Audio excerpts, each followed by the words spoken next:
You are now entering the spoiler zone. The following podcast contains explicit plot details and pockets of profanity. You have been warned.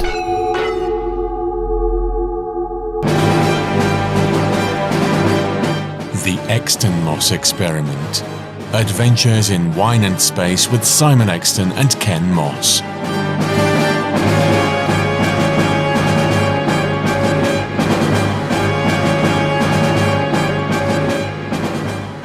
Hello everyone, I'm Ken Moss and a very warm welcome back to the Exton Moss Experiment.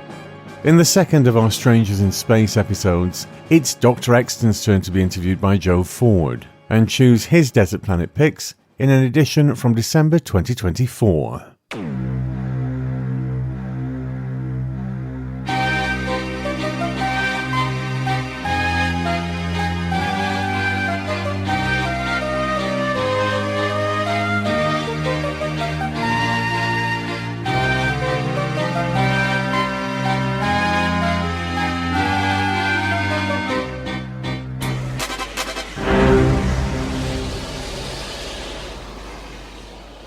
Welcome back to Desert Planet Picks. My name is Joe Ford, and welcome to Season 2 of Desert Planet Picks. Oh God, I forgot what it was called then. I was going to say Dicks.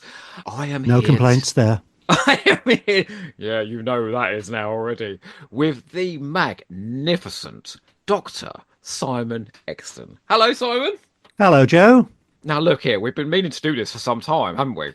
Well, we have, but, you know, you're busy, I'm busy, life happens. Please tell me how long you've been preparing your answers for this episode. Since the moment that I heard Ken Moss's episode. Oh, okay. And in between, I have binged every single Desert Planet Picks.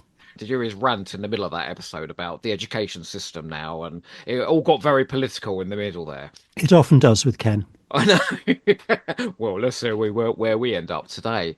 Simon, can I ask you, please? Now, some of the audience will already know the answer to this question, but not all. Where can people find you that isn't on this podcast right now? Well, lots of places, lots of podcasts. Ken Moss and I have our own selection of podcasts. Our main one is the Exton Moss Experiment, where we look at Doctor Who and archive television. And there's a sister podcast, the Archive of Audio Antiquities, which is where we look at audio drama and radio. We do the Tonic Screwdriver, which is gin reviews, and we do Kinky Boots, which is a episode by episode viewing of the 1960s Avengers. And I've also cropped up on a few other podcasts, including Hamster with a Blunt Penknife, talking about a wonderful, wonderful slice of 1960s Doctor Who, The Web Planet. I think that's going out as an omnibus, you know, at some point on the Exton Moss Experiment. Or... Yeah, it will do. Absolutely. Ken will re-edit it, so all my ums and ahs and long pauses are taken out, and it will sound magnificent. Don't hold your breath for it happening quickly. Ken is a perfectionist, which is why there are about 100 already recorded episodes of the Exton Moss Experiment where I've forgotten what I've said, so I'm dying to hear them myself. But he won't release them until they sound perfect. And we have such wonderful guest stars coming up, including yourself. Oh, boy. I can't remember what we talked about. That was so long ago. Oh, we talked about Doomwatch. With the rats sewn on the trousers, wasn't it? Oh, it was glorious. Yes, and with June Brown cosplaying Mary Whitehouse. Oh, the fabulous porn episode, wasn't it? Censor all pornography. Oh, brilliant. Do you know what I love about your oeuvre, right? What I love about your output is it's so eclectic. Most people just talk about Doctor Who, right? No, you talk about Doctor Who. And my favourite is the archive TV, because a lot of that stuff I've never heard of before. And you two are just so entertaining, because you're very often coming at it from very different directions, which always makes a great podcast. The only one where we've been completely on absolutely the opposite end of the spectrum is The Corridor People. He hated it. I loved it. It was a brilliant episode. It was, I mean, my peak Exton Moss for me is still the TV movie where the two of you got so drunk watching that. That was awful. That was our one and only attempt at a drinking game, and I let Ken talk me into it, and I really shouldn't have done. Oh no, we tried again with the Keeper of Traken with your drinking game rules, and it wasn't transmittable. It was just beyond awful. But I mean, you let him set the rules as well. And the rules was every time the word time is mentioned, well, there's a bit at the start of the movie where that gramophone goes, time, time, time. You're there drinking away. Not just that, or there was a clock on screen. So that whole New Year montage was... Honestly, I'm surprised you're still with us, Simon, if I'm honest. Well, let me let you into a little secret. Go on. We don't drink as much on the Exton Moss experiment as we seem to. The gins are all really quite small measures. Well, they'd have to be, the amount you have, Jesus Christ, unless your bloodstream is pure alcohol. So if I summarise it then, it's sort of Doctor Who, classic TV, classic audio, queer, gin, whoring on other podcasts, yeah? Basically, yes. Wow, what a guy. What a guy. Well, look, that's not what we're doing today. Today, you and me, I've decked out the shuttle just for you. If you'd like to take a quick look, please tell me what sort of furnishings you'd like if you were going up into outer space. Come on. But there's only one choice. It's the secondary control room. What else could you possibly imagine? Oh, beautiful. That sort of mahogany woods. Yeah. Do you see that shaving mirror over there? I mean, I'm the only one with a beard, but you know. Poetry, dear boy, sheer poetry. That's a chair with a panda in it. Oh, well done. So, I'm going to ask you now, what is, you've already sent me a message saying you've outfoxed this question. What's your favourite and least favourite Doctor Who planet? To determine, of course, where we're going. Okay, so with the favourite, I have a question, which is, can I pick and choose the era of the planet that I go to, or does it have to be the planet as it was seen on its Doctor Who episode? I knew this wouldn't be a simple answer with you. No, whatever you want. This is all about you today. Right, in which case I am going to go for a planet that looked pretty lousy on its episode, but the description of what it had looked like before it was invaded sounds absolutely hippy-trippy and marvellous. I'm going to go for Vortis. I did wonder if that's where we were going to... Well, how was it described beforehand? I can't remember. Oh, they talk all about covered with flower forests, and it just sounds like a hippie's wet dream. But still with all the stars and everything. Actually, yeah, and the temples gorgeous. of light, and yeah, it's... You and me, we could kick back outside the Temple of Light on a bed of flowers, okay, with whatever other stuff you're bringing along with you today. Waited on by Zabi. Wait, West Derby, that's right. And we'll check out the hottest Monoptera in town as well. I'm sure there's a few about. Oh, and you get the occasional bitchy queen like Helio hissing around in the background. He's absolutely convinced he's the lead of that story, isn't he? Oh, yeah. It's Martin Jarvis, of course he is. Okay, well then let's skip across to what's your least favourite? This is the telling answer, this one. Tell us. Tell us why. Tell us. Well, tell us why it's Telos. Because it always looks like a rubbish tip when you see the outside. We know that it's cold enough to have a native species that will boil when it gets to room temperature. So, and I'm not a big fan of the very cold. And it's got explosive snow. It does. I think explosive snow. That's right. Yes. And your neighbours are the Cryons. I mean, honestly, you don't want them round too often, would you? We want to go somewhere with a lot of blokes, don't we? Not a lot of ladies. I mean, I love women. Don't get me wrong, but you know, they're all a bit worthy. Those ladies, aren't they? One fluttering their fingers about and declarations of drama. The glasses they wear, they're a bit Benny Hill. And there is explosive snow, as you said. Okay, well then, I'm now going to pose you the unsolvable question to determine whether we're heading off to Vortis or Telos. Okay? Okay. Okay. Who... This is going to be such an easy one to answer. Who's your favourite person in the whole world to podcast with? You better give the answer that I think you're going to give. Well, it's Ken. Of course Without it's a Ken. doubt. What Ken was out the picture? That becomes very difficult. And the one that I think I would have the most fun with, and we've done an Exton Moss together, and I recorded an episode for her podcast that hasn't been released yet because they've kind of stopped editing things. Heather from RetroTube, she was just an absolute joy from the word one go. With Heather and Adam? Yes. Oh, they're wonderful, aren't they? We're plugging other people's podcasts now. Well, we do that all the time. On Archive of Audio Antiquities, we have a Podcast of the Week section where we recommend somebody else's podcast every episode. I've turned up in one of those, you know. I think my wife turned up once. Twice. because we recommended Finish Big as well. I mean, I love double dipping. Okay, Heather, I mean, that's a wonderful choice. And frankly, fuck Telos, you're right. That does look like a very miserable quarry. Let's go to the lush and verdant fields of Vortis. And off we go in the shuttle. Now then, I cannot wait to see what your answers are going to be to these questions. Now, I've sort of done this in a random order. I know I sent them to you into a certain order, but let's just sort of jump about a bit. Ken, what book are we going to be reading on the planet Vortis? Okay, my name's Simon. Oh my God! I will edit that bit out. Simon, I'm sorry. You become one person. That's the thing about doing a portmanteau name, I suppose.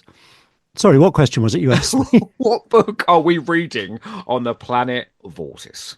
Oh, this was such a difficult question because I love reading and I read so many different things, different styles. The answer is usually the thing that I'm reading at the moment.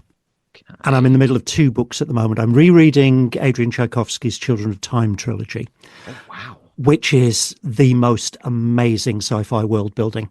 Tell me about it. Right, it is about a terraformed planet that is supposed to have a population of monkeys left on it that are infected with a virus that will basically uplift them. But there is a whole load of things goes wrong, and the virus doesn't get anywhere near the monkeys. The monkeys don't get to the planet, but it uplifts the spiders and the mantis shrimps and the ants.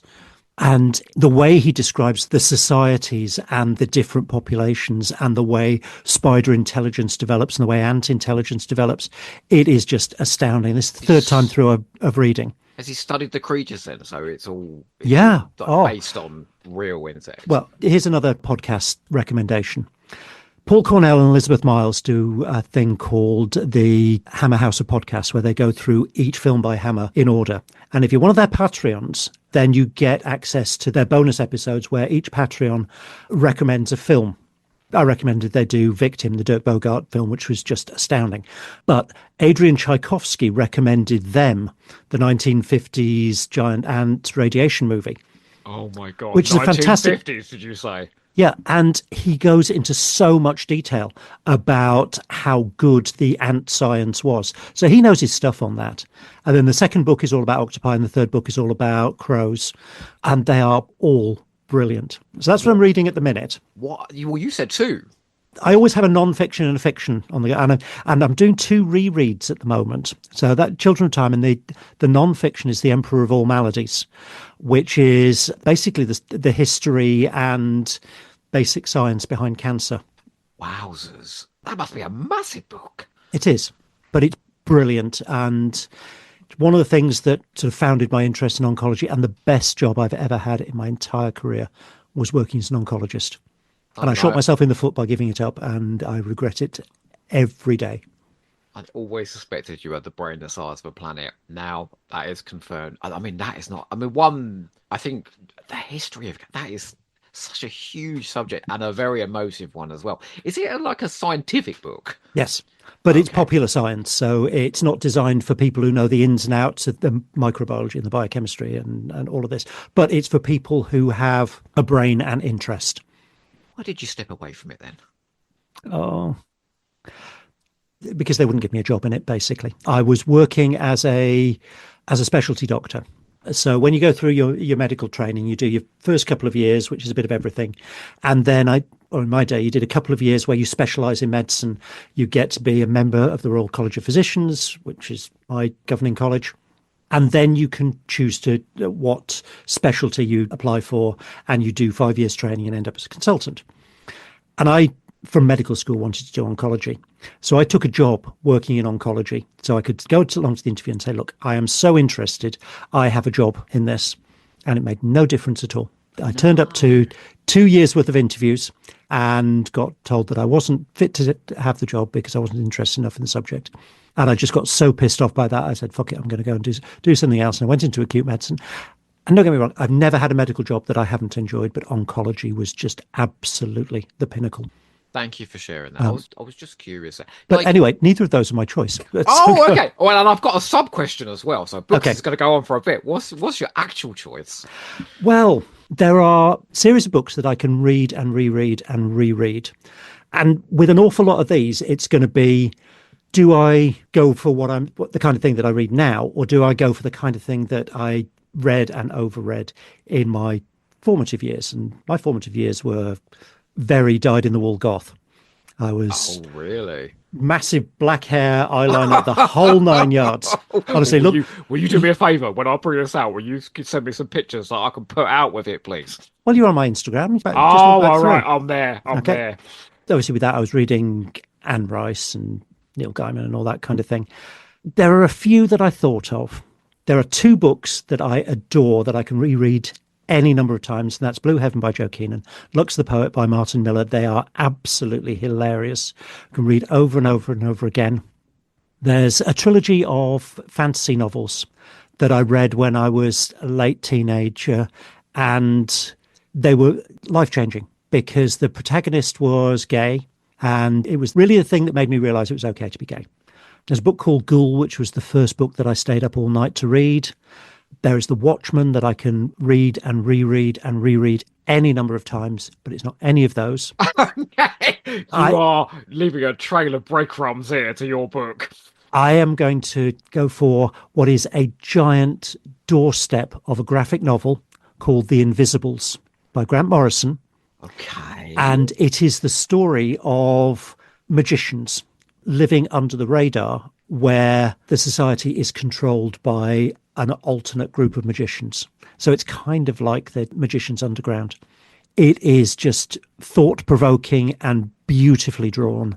I can reread that, and because it went over 3 big, thick volumes, there's lots and lots and lots of it to read and reread.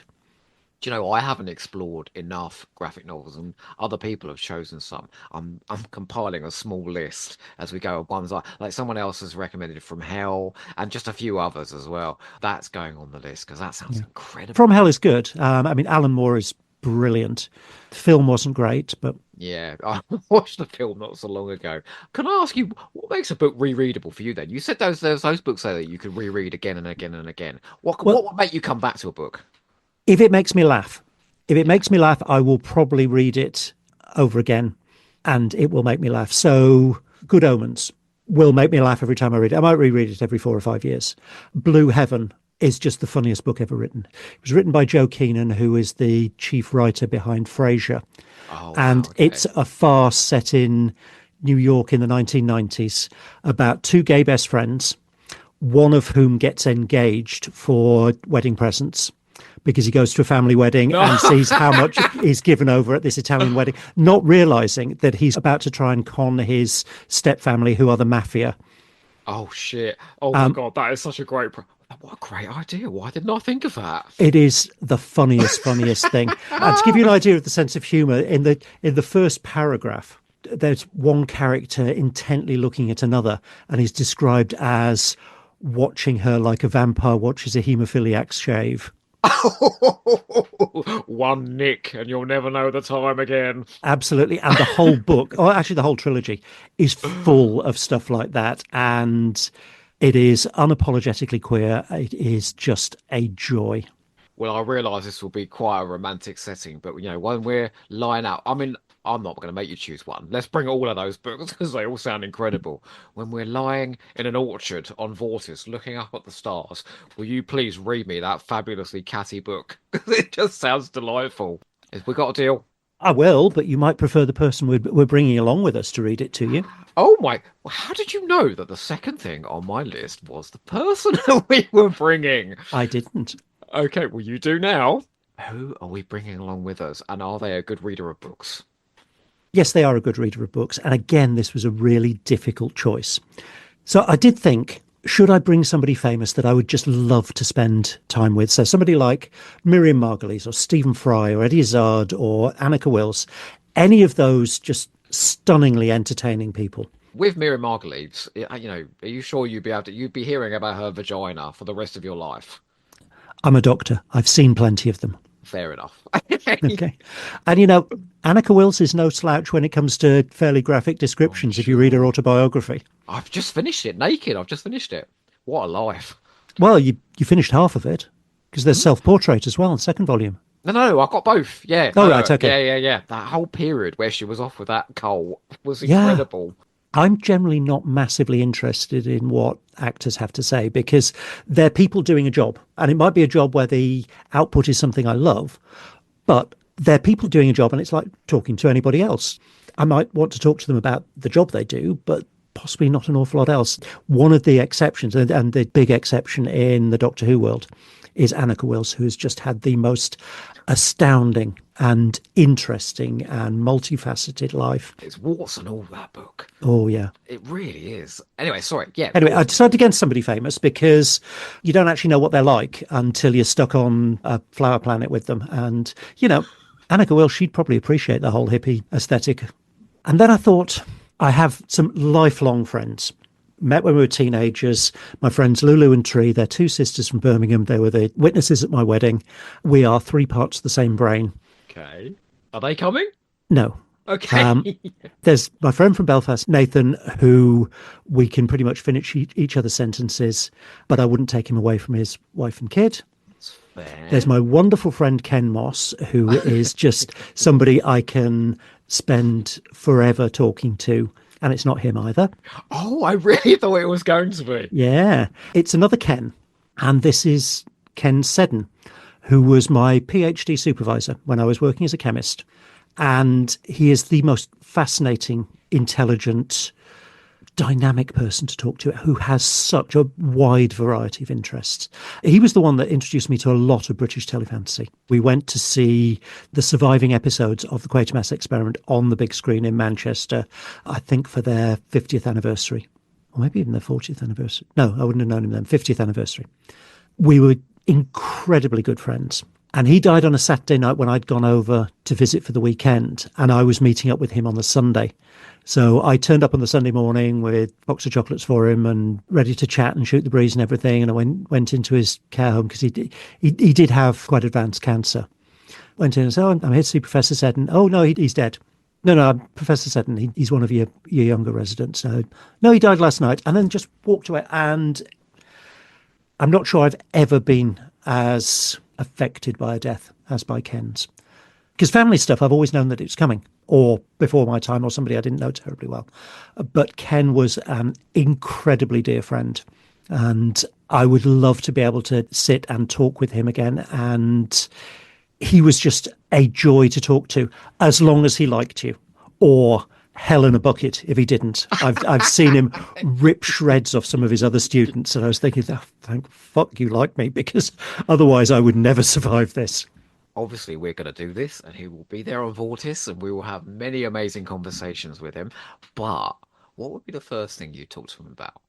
The Exton Moss experiment. Oh, really? Yeah, because it must be nearer 10 years ago he died, because he never got to hear any of my podcasts.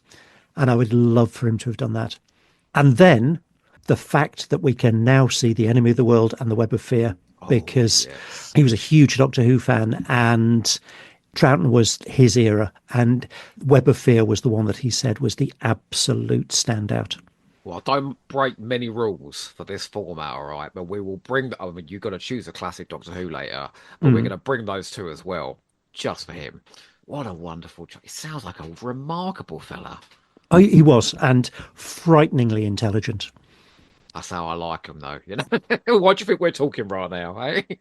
Oh, no, he made me look like I've got the brain of a slug. I mean, he was Nobel Prize winning level, frighteningly intelligent. And, I was a research chemist. I've been out drinking with a few Nobel Prize winners.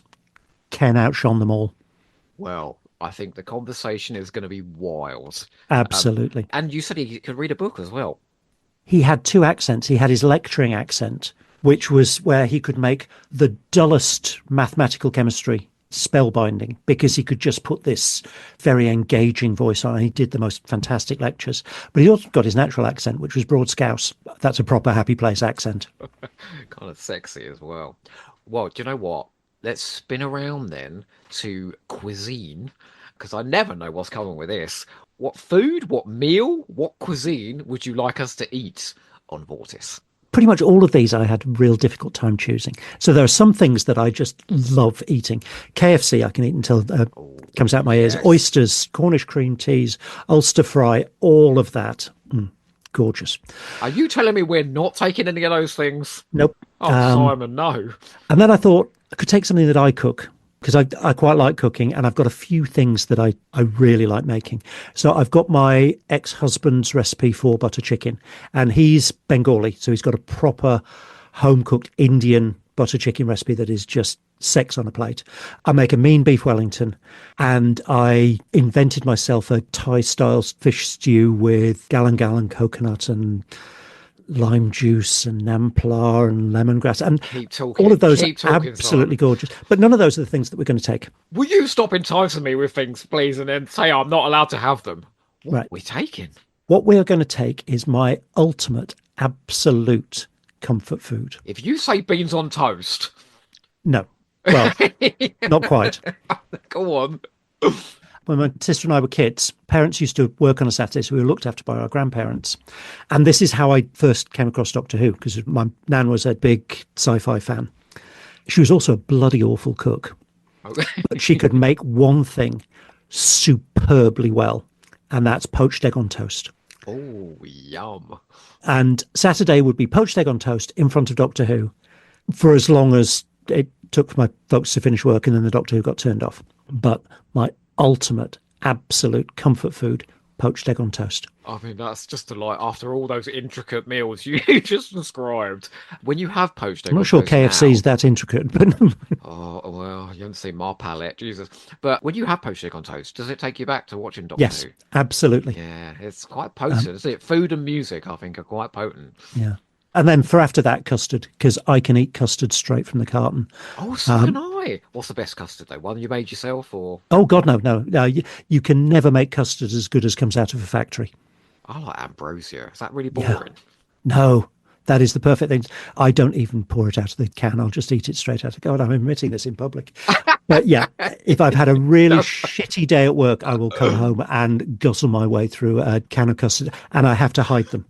Because if I came in, I just... through what? Did you say? No, I heard. Can we take the fish stew with us as well, though, please? Because that sounded really great. Yeah, I'll send you the recipe. Okay, I've made a bit of extra room in the shuttle, all right? This fabulous secondary console room. Well, whilst I'm talking about console rooms, let's talk about classic Doctor Who. Now, where's your love? Is it classic or new? I think I know the answer to classic. This, I knew that. And before I make a choice, I have a question. Okay. So if I make a choice that has missing episodes, can I have the whole of the thing? Oh, we're going into the past, baby. We're going into Vortice's past. We're bringing back old friends. You can have whatever you want. Fantastic. I have two happy places in Doctor Who. 1960s and Hinchcliffe Williams. Mm-hmm. There are some I can watch outside of that any number of times, like Warrior's Gate, Kinder, Claws of Axos. Five Doctors is the thing that made me a Doctor Who fan. All of those are an absolute joy. But nothing compares to things like Horror of Fang Rock, Image of the Fendal, Web Planet, Web of Fear, Ark in Space, all of those absolute joys. So I have two answers. Actually, you've said that I can bring stuff back with missing episodes. Power of the Daleks. Oh, great choice. It is a wonderful, wonderful story. As a missing episode obsessive, I really had three wish list things from when I first found out about them. Tomb of the Cybermen, tick. Web of Fear, tick. Power of the Daleks was the third one. I mean, they say things come in threes. If your list, I mean, let's hope, yeah? Yeah, oh God, yeah. If you'd said no to missing episodes, it would have been the War Machines. Oh, man, the War Machines is God. You know, I saw that recently at the cinema screen in the studio it was made in. The original Prince. Oh, I know, so but it had all the Australian censor clips cut out for some reason, because it was the original Prince that had come back from Australia. And you know that bit at the end of episode 3 with that massive fight in the warehouse? Yeah. It was very short. It's very long in the real one.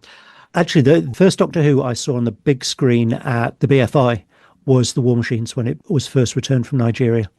I mean, seeing Ben Jackson on the big screen, it is a delight, isn't it? Well, you're not wrong, but having said that, he's got that Flashermac as his costume in the War Machines, whereas when you get to the Underwater Menace, it's skin tight lycra. So, and then Sammy just takes his gear off altogether. And as for Power of the Daleks, man, oh man, if they hadn't have got that right, we wouldn't be here now, would we? Oh, absolutely. And if Ben and Polly weren't so well played and basically carried the story until the audience became comfortable with Troughton's performance. And, you look at episode 1 and, okay, you see something weird happen to the Doctor. We don't know about regeneration. We don't know what's going on. All you know is that some weird bloke has turned up in the TARDIS and is acting a bit strange and not admitting to being the Doctor. I think the way Power of the Daleks is written, you're supposed to be siding with Ben to start with and skeptical and I don't know who you are and you, my old China, an out-and-out phony. Oh, China went there once. The Doctor was a big collector, wasn't he? It is just it's almost deliberately written. trying to make you think it's not the Doctor as well. Yeah, absolutely. But then once they're convinced, we're convinced. Yeah, and then by the time you're getting to the end of it, you have no doubt at all because he's done the clever Doctor thing at the end. And the guest cast from the telesnaps, the look of it. I mean, Ken, oh, God's sake, if I say Ken one more time, good grief, Simon. You see all those fabulous lava lamps everywhere. I mean, it's pop 60s, isn't it? It's fabulous. Wow. Again, happy place. And we have just had the pop 60s explosion that is the War Games in colour. Yeah. Oh, did you love it? I loved it. I absolutely loved it. Do you know Needed to be a little bit longer, but anyway. Yeah, that's my favourite story. And so the fact that it was so plot heavy and you missed a lot of the sort of character and humour stuff, I was, but the look of it, the colour of it, was those swirly whirly sets, the time tunnel sets on the quality of the colorization. Now, I love the Daleks, but the War Games is next level. Okay, well, let's take Power of the Daleks and the War Machines, yeah? And I'm sure Vrestin will enjoy both of them. Okay, well, let's skip across then to now you and me watched a movie together recently, and I'm hoping we're going to do so again this year. What is your movie of choice from the grand cinema of the universe? Okay, well, this year finishes tomorrow, so that might be a challenge. Go on. But again, do I pick something that is a real tried and true favourite? There haven't really been any films recently that are massively rewatchable in the way that something like Interview with the Vampire or Clue or something like that is. With the exception, I love Deadpool. I can watch Deadpool over and over and over again. I love a lot of the old Hammer stuff, and Theatre of Blood would be about the best one of those. It is just such camp nonsense. I really love Agatha Christie stuff, particularly the Peter Ustinovs, but not any of those. I'm really down to 3 as my absolute. I can watch and rewatch and rewatch and rewatch this. Okay, 3, yeah? 3. All right, let's do the runners-up and then the winner. Yep. So, first runner-up, Elvira, Mistress of the Dark. You seen it? Oh, I love Elvira. I've never seen the movie, but I don't know how. I think I know a man who works with her, and he posts pictures of her all the time. She's fabulous, isn't she? She is fabulous. And actually, I have a story about Elvira that also involves Ken Seddon. Oh, please, go ahead. Because he and I, and all of the department that we worked in and that he ran, went to Salzburg for a conference. And we were working for a multinational oil company that I'm not allowed to mention the name of. And it had a load of their executives along with their executive wallets. So they took us all out drinking. Ken didn't drink, so he disappeared off to his room very quickly. But the rest of us filled our boots, and then somebody else's were quite wankered by the end of it. If you've got gold credit cards, go for it, all right? Yeah, they all disappeared off, and we found this little bar to drink in. And obviously, all the staff spoke German. Now, I can just about get by in traveller's German by saying something that sounds a bit weird, but I can actually get the sense across. And then I went and bought around for about 12 people. And after that, we got a bottle of fizzy wine turn up at the table. I thought, they've just recognised that they're going to spend a lot of money. And the fizzy wine was put in front of me. And I thought, that's just because I went up and got the last round. And I hadn't realised, because I was quite drunk, that every time I went up, it was the same barman that came to serve me. And I'm astoundingly oblivious about this kind of thing. And we just had the greatest night. It was a fantastic one. We finished about 2 o'clock in the morning. We would all say, we should come back here tomorrow night, but it's Sunday. We don't know whether it's going to open. No problem. I said, I'll go and ask my friend the barman. My friend the barman. The only way I could phrase it, I didn't know how to say, will the bar be open tomorrow night? All I could say is, will you be here tomorrow night? Oh, but you've pulled. Go on. And fortunately, the other fellow who spoke German realised what I'd done and took this poor fellow who thought he was on a promise off to one side and said, actually, he's a bit of an idiot and he hasn't realised you're chatting him up and he's got a boyfriend and you're on a hiding to nothing. He just wanted to know if the bar was open tomorrow night. And so we were all walking back to the hotel we were staying in. And, you know, several pints later, you get taken a bit short. So we all trooped into this building site, did what we needed to do, walked out, and we had to walk under quite a low lintel. And everybody else was walking under it. I just didn't notice, and I smacked my head into it, and I cut my head open. So I had all this blood down me. What a life you've lived. and it was fine. It was a tiny little cut. So we turned up next morning for registration. At the time, I was keeping a buzz cut. So you could see that I'd got this cut on my head. Really? And Ken had brought his secretary, basically as a retirement gift. But she was playing a sort of mother hen to all of us. And she and I always used to get on very well. And she saw this and was saying, "Oh, Simon, what's happened? How's your head?" And because it's a quote from Elvira, I just turned around and said, "Well, I've never had any complaints." And Ken was standing next to her. And the two of them were hanging on to each other, laughing at this. And I realised what I said in front of pretty much everybody I'd ever worked with and just wanted the floor to swallow me up. Bless you. Oh, my. So you've got a book in you somewhere, I'll tell you. Please write these anecdotes down. You know, I was working in Belfast. There were a lot of very religious people there who looked at me as though I was the shit that just fell off their shoe. Oh, no, you're so charming, though. I imagine and you get away with that just made it funnier. And story. We had to share hotel rooms. So I was sharing with a lad called Andy who I'd got on extremely well with. Oh, how well? We both had boyfriends, well. not that well. Oh, although there were a lot of rumours. And I got back after clearing all the blood up and everything, because I was thinking, well, it's all this nice white sheets. What if I bleed on it? I know. I've brought my toothbrush wrapped in a Tesco's carrier bag. I'll wrap that round my head for the night. Because I was used to sleeping like that, because I used to keep my hair with a big electric blue stripe and you had to keep the dye on overnight. So I just wrapped a plastic bag around it. I'm just seeing you as Hartnell in The Edge of Destruction, you know, with that bandage round his head. Yeah. And this was about 3:00 in the morning and it woke Andy up. And he saw me coming out of the bathroom with this plastic bag wrapped around your head. And without knowing any of the context, I just said, "Oh, good night," fell asleep.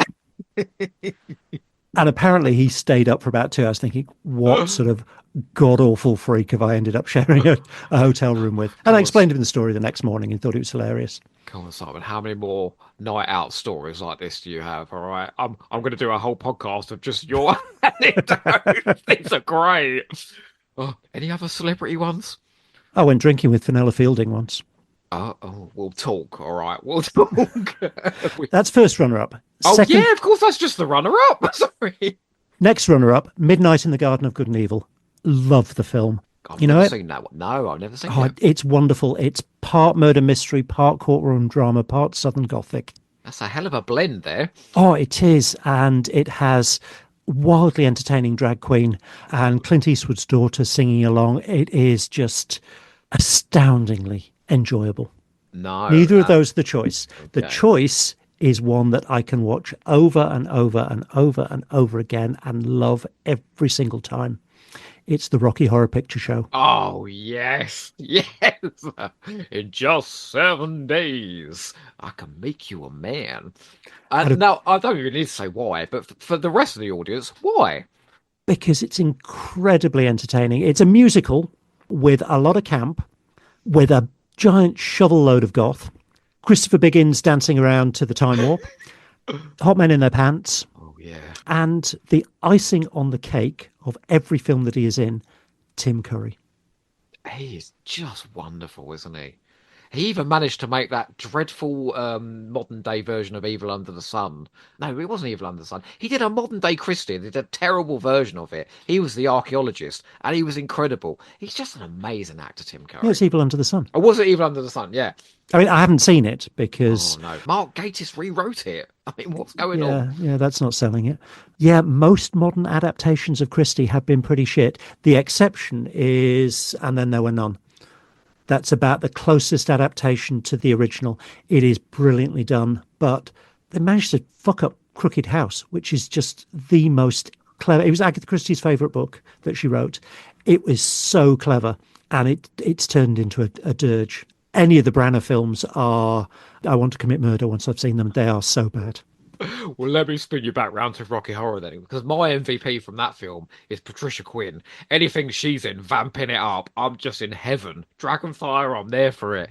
But man, those songs are so catchy, aren't they? You can see why this has translated so well to the stage. Yes, absolutely. And why it has such a cult following. Now, thinking about Richard O'Brien and the musical genius behind it, have you ever seen The Return of Captain Invincible? I've never heard of The Return of Captain. What's We've done a whole Exton Moss episode on it, but there is this one scene. It's Christopher Lee in his probably late 50s, early 60s, slinking about in black leather, singing about alcohol, and he looks as though he's got Hot Gossip and the cast, The League of Gentlemen, behind him. It's a terrible, terrible film, but wildly entertaining. It sounds deliriously good. You do know how to sell a movie. You're the total opposite of me.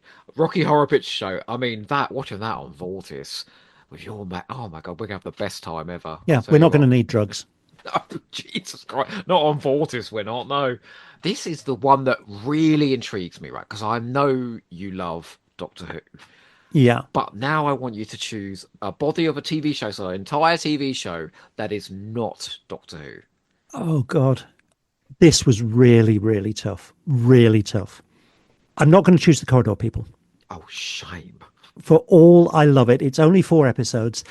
The 4th one is kind of difficult to watch from a modern perspective because it's just such a cringe-makingly clumsy attempt at making a statement about racism. The first 2 episodes are works of utter genius. The 3rd is very entertaining. Your podcast on it was a work of utter genius. I've never seen 2 people disagree more on one thing. Utter polar opposites on that one. There's one other where we've been completely on opposite sides of the fence, but we're redoing that one because Ken recognises he was unfair to it. My absolute happy place television, so the one that if I come in and I've had a really shit day, I can put on and it will put me in a good mood. We're also not taking, but that's The Book Group. What's that?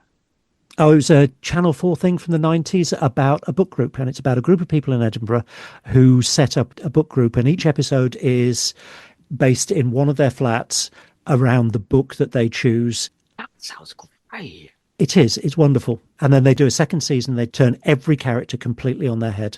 Who's acting in that? Who's the cast? James Lancy is the famous lead. There's the bloke who was Sir What's-His-Face in Tooth and Claw. Oh, yeah. Oh, I'll check that out. That sounds right up my street. Oh, it's wonderful. It is 6 or 7, but it's 6 or 7 half hours that just make your life feel better. We're not taking that. We're not taking that. Okay. I'm getting used to how this goes now. Go on.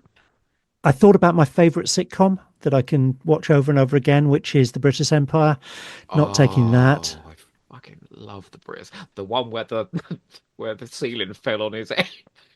The one where he gets set in concrete, or the one where they have the emu running around the centre, or my favourite of all is the one where they're trying to get rid of the pigeon and they bring in a hawk and then they drug the hawk and it falls over and knocks it. You remember you said earlier about the gay character that made you realise that's what you were and that was okay. It was the British Empire for me. It was Gavin and Tim in that, and I was watching it and I was always aware I was watching those scenes intently between that pair, and as the series went on I realized who I was. I figured out what was going. But in those first couple of series it really was an eye-opener to me because I just didn't see it anywhere else, because that was sort of on a family time slot, wasn't it? Yeah, there had been gay characters in sitcoms before. I can't remember a gay couple in a sitcom before. Oh, that's such a great but we're not taking that. No, we're not taking that. No. Go on. There were other ones that I thought of: Doomwatch, Quatermass, Omega Factor, Sapphire and Steel, all utterly, utterly joyous. The City in the City, which is just such a clever show. Neverwhere, which I can watch over and over and over again. But, and this comes back to, can I have the missing episodes as well, please? But even if I can't, I would take this Out of the Unknown. Oh, tell me why. I've not explored Out of the Unknown. Oh, you have a treat ahead of you. It is a late 60s, early 70s, but actually it's the mid to late 60s stuff, the first 3 seasons, where they do adaptations and a few original scripts of good classic science fiction. So it's Asimov, it's Dick, it's Simak. I think there's some Henlin in there. It is just utterly, utterly wonderful. It's got quite a good survivability. All but 2 episodes from the first series survive, 4 episodes from the second. And the first colour series is almost entirely missing. There's one completely existing story, which is possibly the weakest of the lot.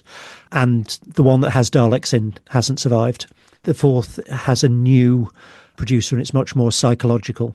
You're in luck, because this shuttle has a special button over there, if you care to press it, which slingshots us around the moon, sends us back in time, but the only place it goes back to is a time period where the entire body of Out of the Unknown episodes exist. How's that for technology? Fantastic. So we'll have those. So we will see that episode with a Dalek in it then. Why is there a Dalek in it? Oh, it's an episode called Get Off My Cloud, and it's part of a hallucination. What, and they let them borrow a prop? Well, yeah, it was a BBC production. Fair. And actually, it was produced by Irene Shubik for the first 3 seasons, but she had a trainee producer with her for season 3, who then took over for season 4, who was Alan Bromley. Oh, wowzers. Okay.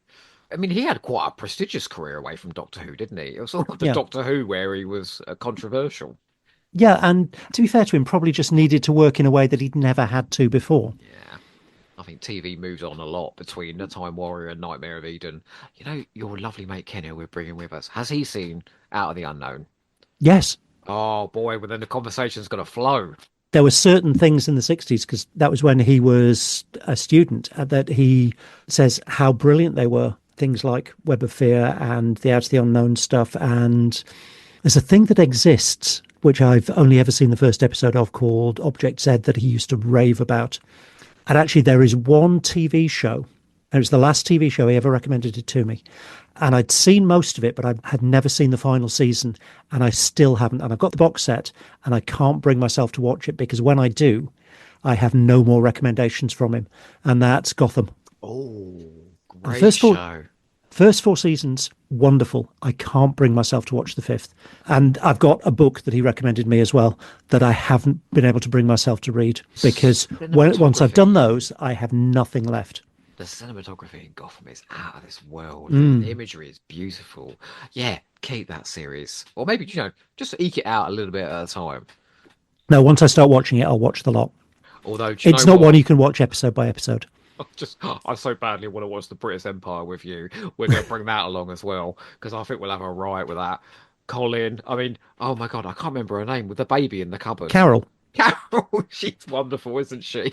And so versatile as an actress, because she's the new landlady of the Queen Vic, isn't she, in EastEnders? Yeah. But she was one of Patsy's workmates in Absolutely Fabulous as well. Oh, hilarious in that. So I've seen her do lots of straight roles as well, where she is absolutely brilliant. So, you know what, Simon, I might have to twist your arm for a hamster extra on the British Empire at some point, but we'll talk about that. Anytime. But Ken will want to join in on that as well, because he loves the British Empire. Look, I've already called you that name twice, all right? Let's bit him out of this episode and move on to the next thing. All right, well, I'm feeling a bit parched. Yep. I'm very thirsty. And please, if you're going to say tea, don't, all right? Because so many people have said tea. What drink are we taking? I don't drink tea. Oh, no, I used to drink tea 5 times a year. I knew you'd be more interested in this. Because when my mum was alive, for family birthday, she always used to do a proper big spread afternoon tea with little sandwiches. I mean, she used to buy them at Tesco's and cut them up, but little sandwiches and cakes and proper cream tea and everything, and a pot of tea. And it was the only time I used to drink tea. I quite like it, but I never drink it. Sounds like a nice spread, though. Oh, yeah. The spread was fantastic. So it's definitely not going to be tea. It's not gin and tonic. Oh, that was going to be my second choice for you. Yeah. Okay. I like it, but there are things that I like more. There are a couple of liqueurs that I love. One that reminds me of my mum, called Parfait Amour, which is a purple Dutch thing that's sort of violet-y and delicious. And one called Bitra, which you can only get in Malta and is prickly pear. They're absolutely gorgeous. But I'd be sick as a dog if I was doing nothing but drinking alcohol. Please don't make me drink violet liquid for the rest of my life. Well, a very close second was Juan Valdez coffee, because I love it. It is my coffee of choice. Simon, my God, Vandal. When I came back from Colombia, I went straight to the one place where I knew I could get it in Elephant and Castle, where there's a Colombian shop that sells. It's the best coffee in the world, isn't Absolutely. it? And it was Colombia that I discovered it as well. Oh, is that the only thing you discovered in Colombia? No, me neither. Okay. Oh, Vandal. I still haven't tasted coffee as good as that. My Sunday morning treat is a French press with Juan Valdez. You have some? Yeah, I get it from Amazon. Oh, I'll be over on Sunday then, 10 o'clock sharp. Yeah, and then Sunday evening, it's the remainder of the French press made into espresso martinis. Oh, I'll be there for the day then, all And right? my God, does it make a good espresso martini. And if you use coffee rum instead of the Kahlua, God, even better. But it's not that either. Okay. The thing I drink more than anything else and really love is water. But I'm assuming on Vortis, with all those flowers, there's going to be water around. Lovely spurting. It's coming out of the ground. Yeah. Yeah, enough of that. I So it did is say we were going to be on the ground, didn't I? we are now. The drink that I have as I get home from work, and this is my treat for getting home from work: pineapple juice. I love pineapple juice. Can I be really facetious? Mm. I mean, they do say if you're spurting, pineapple juice is the drink, don't they? I'm not the one to answer that question Why pineapple juice? because I love it.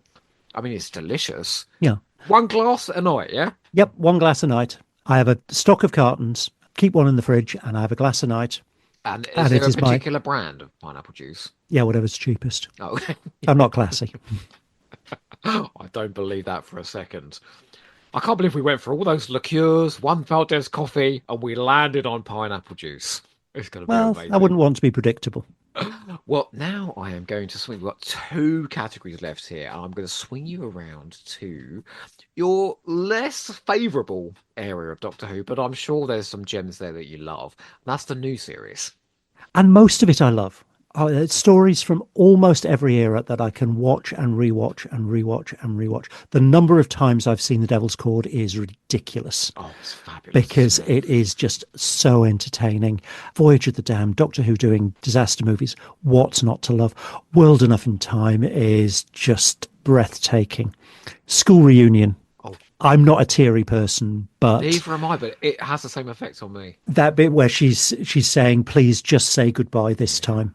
Oh, Even more though, you know the bit where the TARDIS materializes and K9's there, and it's so happy that ending. Yeah, It's and just a mess.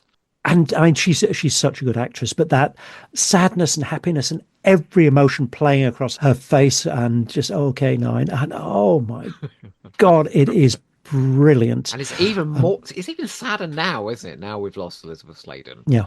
To watch that. Satan Pit, I love. The Doctor Dances, I love. God Complex, I've discovered a newfound wonder for. Midnight is just the most amazing locked room mystery bottle episode.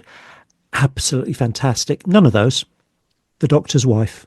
I love it. Ooh. I love it beyond measure. Now, I'm not going to give any spoilers for an upcoming Strictly Come Hamster, but it did very well indeed. So I'll say that. I love it too. All you do is go out and bring home strays. You never took me where I wanted to go, no, but I always took you where you needed to be. Gorgeous. Yeah, it is. Oh, Now, I need to ask you, what do you think this is on a percentage scale? How much is Gaiman and how much is Moffat here? Because this is always in contention. 80% Gaiman. You reckon? And now Yes. you said you've read a lot of Gaiman, so Yes, I've seen the shows that he show runs.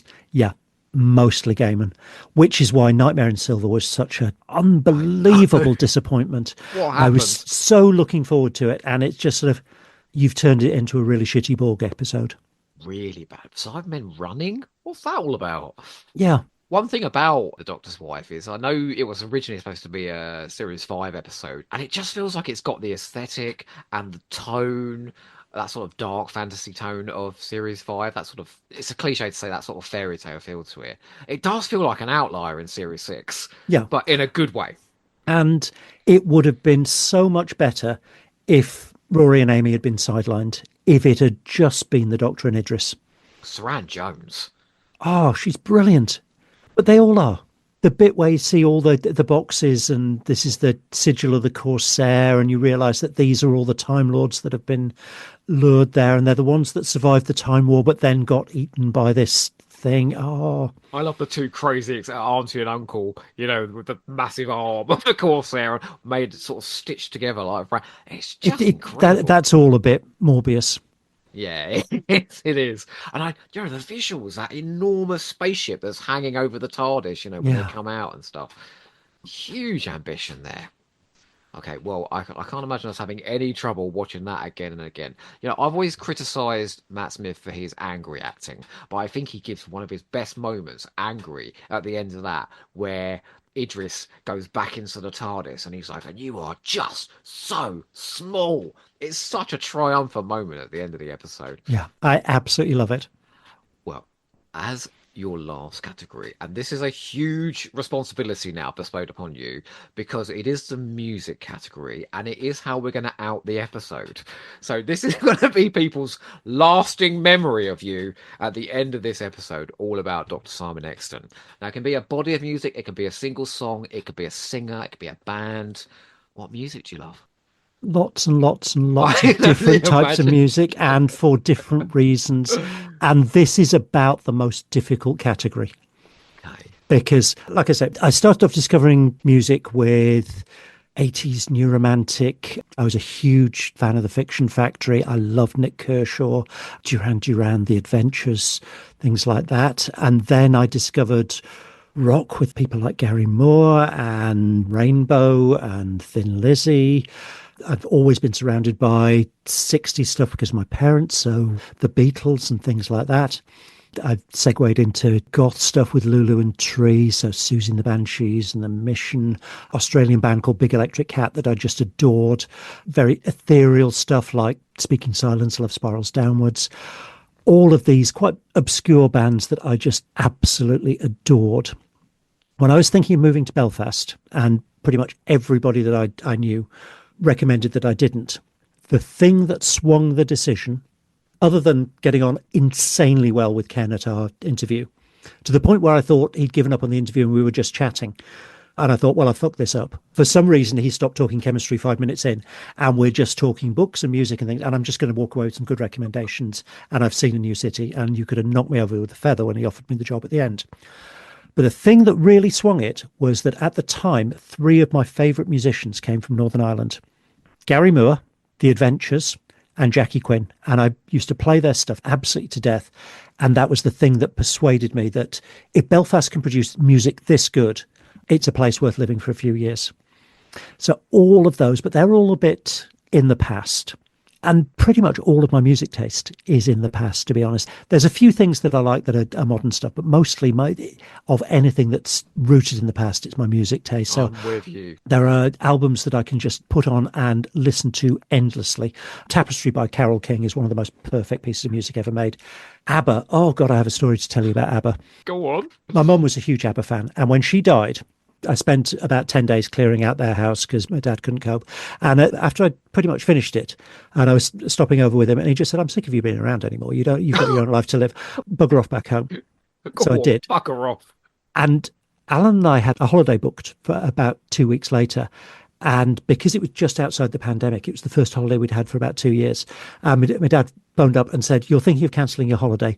Do not cancel your holiday. I will never forgive you if you do. So we went on this holiday, and it was a cruise, Athens to Dubai. It was absolutely wonderful. But because it was only just out of the pandemic, the ship had about 30% occupancy. So you go along to see these wonderful musicians, and there'd be maybe 6 people in the audience. And I'd been holding it all together about Mum, and I'd been doing everything for Dad and everything, and went along to one of these musicians, and they were really good musicians. We'd seen them a few times before, and they were doing an ABBA night. And the first thing that they started playing was Mamma Mia. And the second that chorus started, I was in floods of tears. And this poor band doing this really happy disco thing with a small audience, so everybody could see what was going on. And I was front and centre, and they had to sing for an hour, and I was just there. And Alan was bringing tissues, and I was inconsolable. And they wanted to shout at you, we're not that bad, all right. Yeah. I went up to the singer afterwards, and I said, look, I'm really, really sorry. It's just, it hit a massive emotional nerve. I'm not going to choose ABBA either. No, thank you for sharing that story. That's gorgeous. My favourite ever band is a German darkwave ethereal band called Dark Orange. Nobody's ever heard of them. I'm pleased you said that. And they did a fantastic cover version of a song by And Also the Trees called The House of the Heart. Absolutely haunting. This was my choice of music for our wedding to walk out of the registry office to. Alan's choice as we walked in was the Enterprise theme tune. You know, it's been a long way getting from there to here. I've got faith. That one. That one. Oh, amazing. Because it's the Enterprise theme or because he likes the singer? No, because he loves Enterprise. Oh, I might have to talk to him. Right. Ask me his details. Hang on a minute. Did you say haunting? You went out on a haunting theme? Yes. That sounds very you. And there's bits in the middle that are a bit miserable if you listen to the lyrics, but it is just a beautiful, beautiful piece of music. How does it make you feel to listen to that song? Incredibly happy. I listen to the saddest, most miserable music and feel joyous. Whenever I go and see my sister, when it gets to midnight, there is a song that we always play. We each spent years thinking we'd introduce the other to it. We didn't. We both discovered it independently. It's an American singer called Bonnie Raitt, and she does this utterly haunting song called I Can't Make You Love Me. It is beautiful. I Can't Make You Love Me. What's the narrative? It's about a woman who's shagging somebody and she knows he's in it just for the sex. Oh, wowzers. It is beautiful and miserable. I mean, I like a dark song, but it's in tone, it's very light and funny and enjoyable and entertaining. I just love what it's saying. And that's always look on the bright side of life. Oh, fantastic stuff. Song. Life's a bit of shit when you look at it. I just love the lyrics of that song. Please, someone play that at my funeral. Oh, see, I'm not planning to have a funeral. Are you not? What are you planning on having? A tree. A tree. I love that. I want one of these things where you get dumped in a wicker basket and a tree grows out of you. I think that sounds wonderful.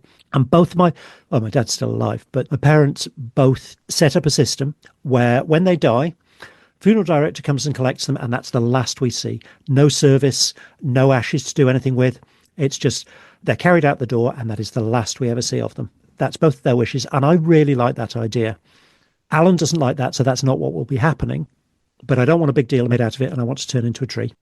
Please take this the right way. I think the idea of the Dr. Simon Exton tree is absolutely beautiful.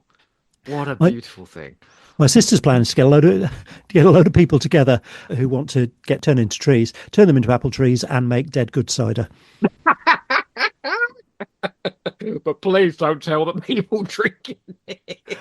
I suspect health and safety may have a word or two to say about that. We ain't got to tell them. Don't worry about it. Oh boy, oh boy. Do you know I could listen to you all day long? What wonderful, what a life you've led. Please, if you could describe your life in one word to date, oh, that's a big ask. What word would you use? Incredible is the word I'd use. Varied. Varied. It's varied in place. It's varied in the job that I do. It's varied in terms of the groups of people that I have around me, what I'm enjoying doing at the time. Absolutely. Variety is the spice of life. My pleasure, though, to hear all about it. What a wonderful bloke you are. Well, look, we're just setting down on the planet Vortis now. Did you not want to see this photo? Oh, I haven't covered the photo. Do you know, I always miss one. Every episode. I don't know if you've heard any of the ones where I've totally missed anything. Simon, what photograph would you like to see? Just as we're touching down. Well, it's okay, because this will be the quickest one of the lot, because it was the easiest one to think of. There is only one answer. Go on. My wedding photo. You may have heard of my wedding photographer, Mr. Ken Moss. Oh, yes, of ill repute, yeah. Yeah, he did wonderful, wonderful photos of the wedding. And there are two that really stand out. There's one with the whole wedding party behind the desk that we signed the register on, with Ken lying sprawled across the desk. But that's not the one. Was he hammered? We'd had a drinky or two at lunchtime. Or two. Then we went out into this little garden area to have some photos taken. And because we got married in Birmingham in December, there's a possibility it may be a bit miserly. So we gave everybody an umbrella, and we gave them rainbow umbrellas. And Ken said, well, you're all cutting these umbrellas. We'll use them as a prop. So we have this picture of all of us with umbrellas around the place, great big smiles on everybody's face, and just this wonderful group of friends and family. And by no means all of our friends. It had a fairly small number to the wedding, but everybody there is incredibly special. Please send that picture across for me to put out. If you're happy to share it. Oh, yeah, I'd absolutely. love people to see that. That sounds amazing. The only shame is that my mum died before we got married, so she wasn't in on it. That sounds gorgeous. But that really was the only choice. Of you and the groom as well? Yeah, we're both in there. Yeah, are you asking if there's a photo of the two of us? Yeah. Oh man. I'm divorced now. But when I first got married, well, you and me both. I deliberately said to my wedding photographer, I just don't want stagey pictures. I want lots of, natural pictures. And he did such an amazing job of just capturing all those sort of little intimate moments between people that haven't got a clue they're being photographed. However, I love a bit of razzmatazz as well. So that picture with the umbrellas sounds absolutely incredible. Was it an amazing day? It was absolutely fantastic. We did exactly what we'd chosen to do. So we chose Birmingham as a place where people from all over the place could get to. We got married about 2:00. So we had some lunchtime drinks and then got married. And the wedding ceremony itself was, over and done with. My dad did a reading, which was lovely.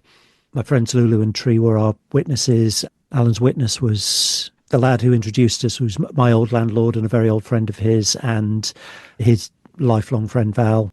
Then we went back to the hotel and drank some more, and then we went out for a steak and ended up in a pub. We'd booked a room in a pub where we had a Star Trek themed wedding cake and a tower of macaron and a pile of pizzas, and just no formality to it at all, because we were bringing people from all different parts of our lives. People didn't know each other, but it was certain that people were going to get on. So it was mingle, meet people. This is my housemate from when I was 18, introducing to a lad I did a PhD with when I was 30 odd. It was really, really good. And forgive me for thinking about food for a second, but a pile of pizzas and a Star Trek themed cake, that just sounds like my dream wedding. Like my dream after party. The thing that was most popular was the Tower of Macaron. They were rainbow themed. So you bought this sort of plastic scaffold and a load of macaron, and you filled it out so there were circles of rainbow. Oh, it's beautiful. Sounds like a wonderful day. Simon, I've said this once, but I'm going to say it again. I could listen to your stories all day long. You don't tell me the typical sort of story, and they're fucking hilarious and heartwarming and beautiful. Thank you so much for sharing all of those details about your life. Can I ask you, please, before we out with the song of your choice, what was it called again? The House of the Heart by Dark Orange. I can't wait to hear it, Can I ask you please to tell everybody whereabouts you are online? Obviously, mention your podcast again, but on social media as well, if you'd like to. Well, my social media is locked down pretty tight on security things because, honestly, I don't really want random patients finding me. Fair enough. There's been the occasional patient that I have got on well enough with to stay in contact afterwards. That's only ever happened twice, and it's always after my role as a doctor has finished and they've been discharged. It was one woman that I met when I was looking after her on a rehab ward, neuro rehab rather than any kind of alcohol or drugs rehab. She fully recovered, so I was never going to need to see her again as a doctor. And then one fella and his wife where I'd worked in oncology with them until he got to the point where chemotherapy just wasn't working. And it was, I'm sorry, if there's nothing more I can do for you, enjoy the rest of your time as much as you can. There was a country he'd lived in for years and years and years and only come back to England to get his chemotherapy. And I said, for God's sake, that is where your heart and soul is. Go back there, because that's where you should be spending the rest of your days. And the three of us met for a drink the night before he flew off to this country. Simon, you sound like a wonderful doctor. I try. I'm sure you are. So fair enough about the social media, but please let me point everybody in the direction of the Exton Moss Experiment again and all the other podcasts. But my heart is with Exton Moss because you two together is just deliriously good. Great critique, really funny. When the booze is involved, it's absolutely riotous. I mean, You see, Ken is absolutely a Doctor Who fan at heart. So his happy place is when we're doing our Doctor Who episodes. My happy place is the archive TV stuff, because there are other archive TV podcasts. And actually, do you mind if I just shout a few out? Because go on, please do. They are wonderfully entertaining. There's Very British Futures, who are still releasing episodes. Very thoughtful, insightful analysis. Round the Archives, where we got our impetus, our reason to start. And I think I found Round the Archive because you guys talked about that on one of your episodes. Andy Trowbridge and I have known each other since we were teenagers. We worked in a lab in Dorset together. Anglophilia, who unfortunately have stopped producing episodes, but they are wildly entertaining deep dives into British sitcoms by two American women. So they do at times miss the point, but entertaining. So. But that's even funnier, though. We talked about RetroTube. It is a thing of joy. The Peggy Mount Calamity Hour are just beyond hilarious. They're fun to listen to. They are so much fun to co-podcast with. When they came on your Tomorrow People episode with Peggy Mount in it, that was great. We've got some more stuff coming up with them. Oh, Jaffa Cakes for Proust is wildly entertaining. Unfortunately, they're not making episodes anymore, but they're very, very entertaining. ITC Entertains the World, all about ITC shows like The Champions and the Baron and all of that. Oh, You'll remember one when we end this call, you know. There's the A to Z of British television. They're much more academic than we are, and they do a bit more deep dive than we do. But it's very interesting to listen to. Do they drink? No. Oh, I don't know if I'll listen then. Oh, British Invaders. Actually, of all of the archive TV podcasts that I know of, they're probably the ones that have been going the longest and are still going. And they do 2-part 20-minute episodes on whatever show they're looking at. So it's very bite-sized and enjoyable. But any of those are a joy to listen to. Because I love podcasts about archive TV, and half of those I've never heard of. So I'll definitely check some of those out. I think we're the only ones to have done an episode on the Corridor People. Outrageous. Everyone, please seek out that episode as soon as you can.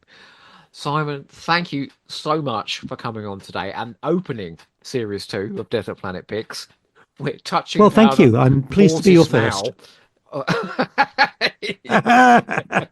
It was quite a mouthful, I'll tell you honestly. I can see the animus over there throbbing and resting, fluttering over there. No, we're pre-animus. We've come back in time to the flower forests. Oh my word. When did the animus come along then? About a week's time, so better better get hurrying reading The Invisibles. Oh, thank you so much for your time. It is a pleasure to spend time with you. It has been a joy.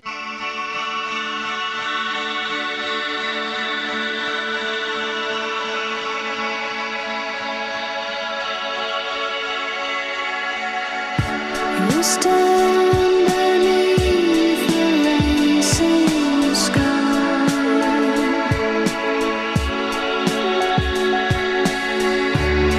You don't know why you came to.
Thanks to J.R. Southall, who produces Strangers in Space, for letting us have those 2 episodes for our own archive, and thanks to Joe Ford for asking us on.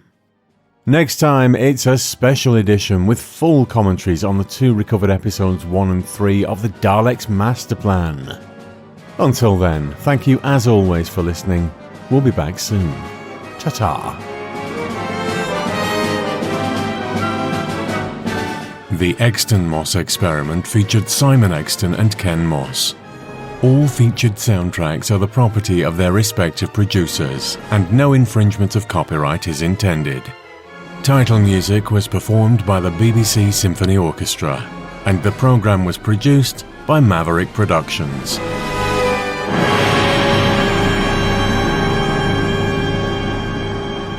For more information, please visit maverickproductionsuk.blogspot.com or find us on social media.